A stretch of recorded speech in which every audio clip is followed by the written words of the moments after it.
ఇది చాలా బాధాకరమైన విషయం. నేను 2021లో స్టార్ట్ చేశాను సార్ రీచ్. 2021 నుంచి ఇప్పటికి అయిపోయింది సార్. మనకి 200 వీరభద్రారం సార్. 220 రూపాయలు అనేది చాలా తక్కువ సార్. అది చాలా తక్కువ. మనం ఏదన్నా ముందుబడి చేయాలంటే నేను 2021లో సొసైటీ చేశాను సార్. ఇప్పటి వరకు బిల్లు రాలేదు సార్. అది 2021 నుంచి ఇప్పటి వరకు బిల్లు రాలేదు. సరే, మనం ట్రైబులో ఎక్కడి నుంచన్నా అప్పు తెచ్చో బాధ ఏదో చేసుకోవాలనే ఆలోచన మాకుంది సార్. ఈ గవర్నమెంట్ బిల్లు లోటుపాట్ల వల్ల కొంచెం వెనకబడుతున్నాం సార్. ఇంకొకటి ఏంటంటే చట్టాలు మనకు చెప్పినాయి, సొసైటీలు మనయే కానీ సార్ అక్కడ మనము ఏంటంటే ఒక పందిరికి ఈశాన్య గుంజ ఎలానో మనకు సేమ్ అదే పరిస్థితి సార్.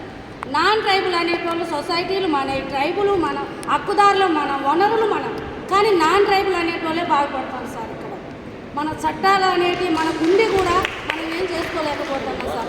ఒకటి సార్, మీరు అన్నట్టు దయచేసి మీ అందరికీ ఇప్పుడు తెలియజేయండి ఏంటంటే, ఊరుకు ఒక సొసైటీ ఉన్నప్పుడే ప్రతి ఒక్క ట్రైబ్ కూడా బాగుపడతారు సార్. ఆ ఊరు కూడా డెవలప్ అవుతుంది సార్.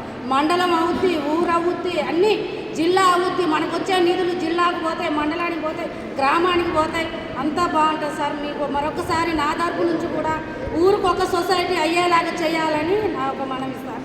నేను కూడా నా నుంచి ఎక్కడికి హైదరాబాద్ రమ్మన్నా, ఎక్కడికి రమ్మన్నా, మినిస్టర్ దగ్గరికి రమ్మన్నా నేను రావడానికి సిద్ధంగా ఉన్నా సార్.